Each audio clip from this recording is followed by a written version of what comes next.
इससे पूर्व के वीडियो में हम समाचार के माध्यमों की बात कर रहे थे। तो समाचार के माध्यम के अंतर्गत मैंने एक माध्यम बताया था आपको, मुद्रित माध्यम। तो मुद्रित माध्यम को इंग्लिश में प्रिंट मीडिया कहते हैं। मुद्रित माध्यम जनसंचार के माध्यमों में सबसे पुराना है, सबसे प्राचीन है और सबसे ज़्यादा प्रचलित भी यही है। मुद्रण का अर्थ होता है छपाई, अर्थात छपी हुई लेखन सामग्री वो मुद्रित सामग्री के अंतर्गत आती है। तो सबसे पहले हम ये जानेंगे कि मुद्रण की शुरुआत सर्वप्रथम कहाँ हुई। तो मुद्रण की शुरुआत सर्वप्रथम चीन में हुई थी, लेकिन आधुनिक छपाई खाना का आविष्कार जर्मनी के गुटेनबर्ग में हुआ। छपाई खाना अर्थात जहाँ पर लेखन सामग्री को छापा जाता है। तो अगर कहते हैं हम कि मुद्रण की शुरुआत कहाँ हुई, तो हमें ये बताना होगा कि चीन में हुई। लेकिन अगर ये प्रश्न आता है कि आधुनिक छपाई खाना का आविष्कार सर्वप्रथम कहाँ हुआ, तो हम उसका उत्तर बताएंगे जर्मनी के गुटेनबर्ग में हुआ था। भारत में कब हुआ? भारत में सन 1556 में गोवा में ईसाई मिशनरियों ने धार्मिक पुस्तकें छापने के लिए छापाखाना खोला था। तो हमें ये तीनों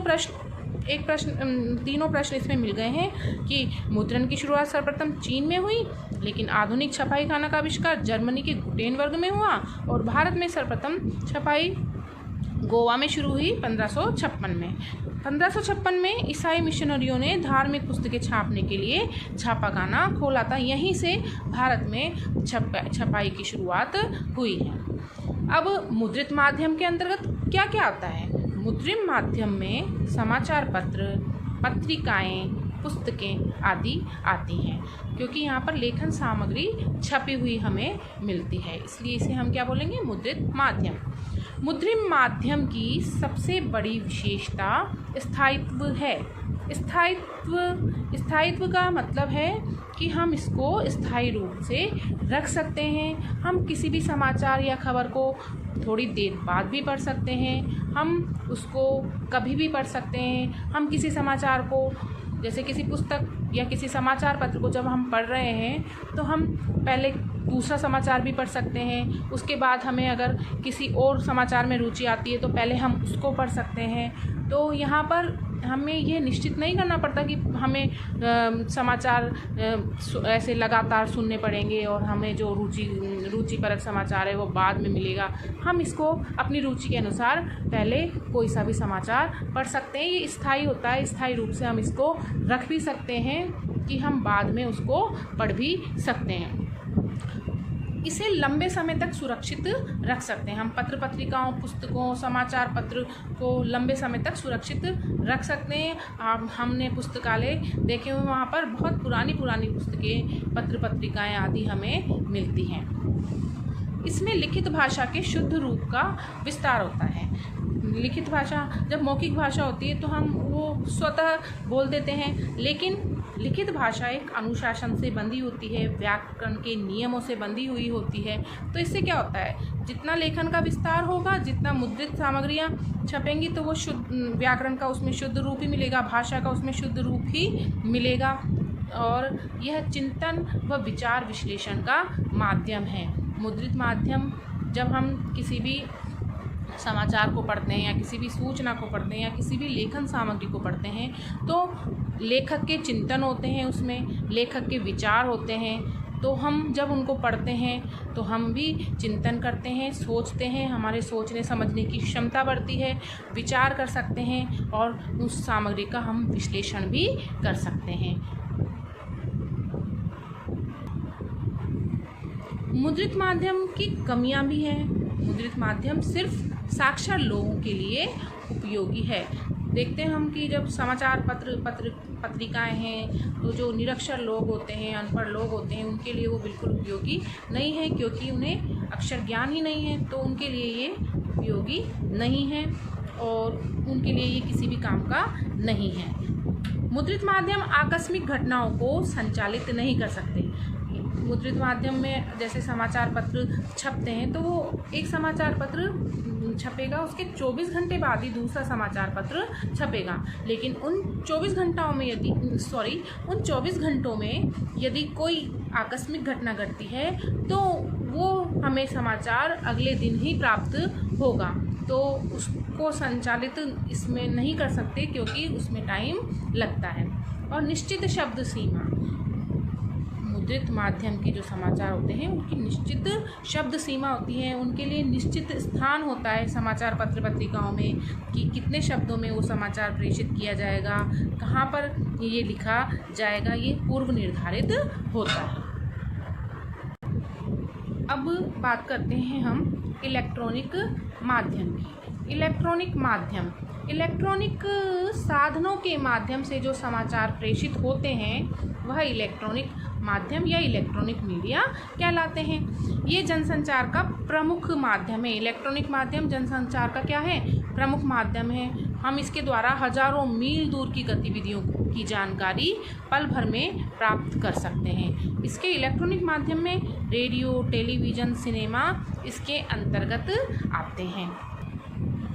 रेडियो समाचार, अब जब हम इलेक्ट्रॉनिक मीडिया की बात कर रहे हैं तो सबसे पहले रेडियो समाचार। रेडियो हम पढ़ रहे हैं समाचार लेखन, तो रेडियो के लिए समाचार लिखते समय किन बातों को ध्यान में रखना चाहिए वो हम इसमें देखेंगे। तो रेडियो पर प्रसारित समाचार ही रेडियो समाचार है। इसकी एक निश्चित समय सीमा होती है, ये हर समय हम नहीं सुन सकते। जब इनका समय होगा, या तो जैसे किसी बुलेटिन को 7 बजे आना है तो वो उसी समय आएगी, तो इसका एक निश्चित समय सीमा होती है। तो रेडियो के लिए भी समाचार लेखन किया जाता है, उसको हम बोलते हैं रेडियो स्क्रिप्ट। क्या बोलते हैं हम उसको? Radio script. लेकिन जब हम रेडियो पे समाचार सुनते हैं तो ऐसा लगता है जैसे कि वक्ता को ये सारी बातें कंठस्थ याद हैं और हम उसको सुन रहे हैं, लेकिन उनके पास भी एक लिखित स्क्रिप्ट होती है रेडियो समाचार के लिए। तो वो रेडियो समाचार लेखन करते समय हमें किन बातों का ध्यान में रखना चाहिए? एक तो रेडियो समाचार की भाषा सरल होनी चाहिए।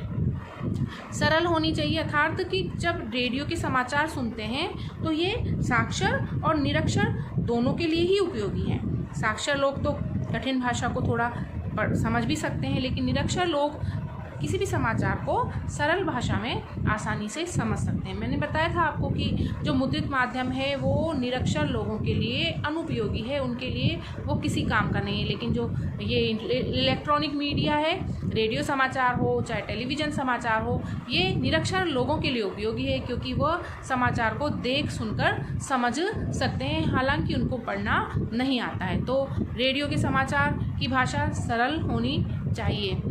इसमें 6 ककारों को ध्यान रखते हुए समाचार लिखने चाहिए। रेडियो के जो समाचार हैं, हमें 6 ककार जो हम पूर्व के वीडियो में पढ़ चुके हैं उनका ध्यान रखना चाहिए, और समाचार के अंतर्गत इन 6 ककारों के हमें उत्तर मिल जाने चाहिए। रेडियो समाचार में हर पंक्ति स्पष्ट, शब्द अलग अलग होने चाहिए। रेडियो समाचार पढ़ते समय संवाददाता को कोई भी दिक्कत न हो और वह इसको स्पष्ट रूप से पढ़ पाए, तो उसके लिए बिल्कुल स्पष्ट साफ सुथरी भाषा में रेडियो समाचार लिखा जाना चाहिए।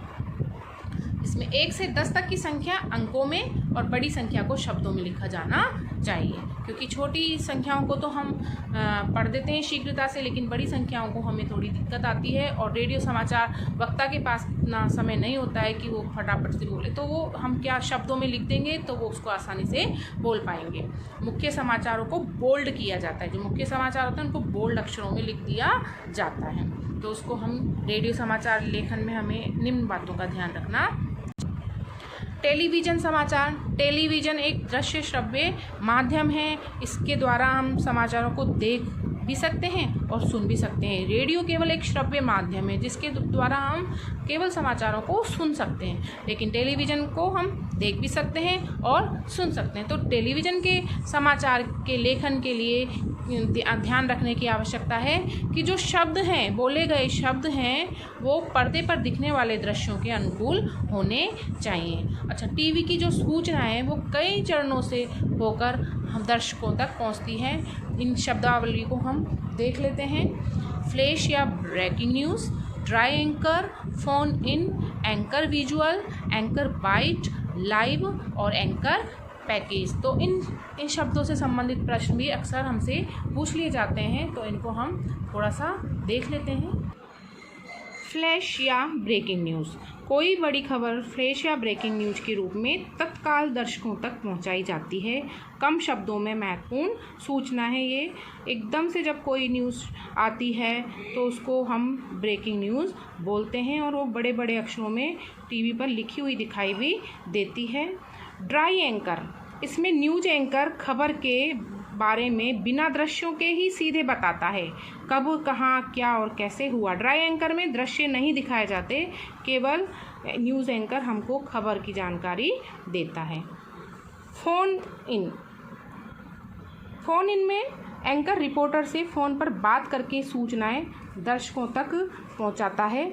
यहाँ रिपोर्टर घटना वाली जगह मौजूद होता है, तो फ़ोन के द्वारा प्राप्त की गई सूचना फ़ोन इन में आती है।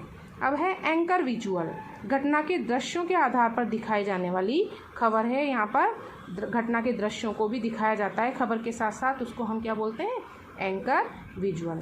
एंकर बाइट, किसी बाइट यानी कथन, किसी घटना के बारे में प्रत्यक्षदर्शियों या संबंधित व्यक्तियों के कथन सुनाए जाते हैं और समाचार को इससे प्रामाणिकता प्रदान की जाती है। तो यहाँ पर क्या होता है कि घटना स्थल पर जब प्रत्यक्षदर्शी खड़े हुए होते हैं, संबंधित व्यक्ति खड़े होते हैं, तो उनके कथन सुनाए जाते हैं, तो ये कहलाता है एंकर बाइट। लाइव, किसी खबर का घटना स्थल से सीधा प्रसारण किया जाता है।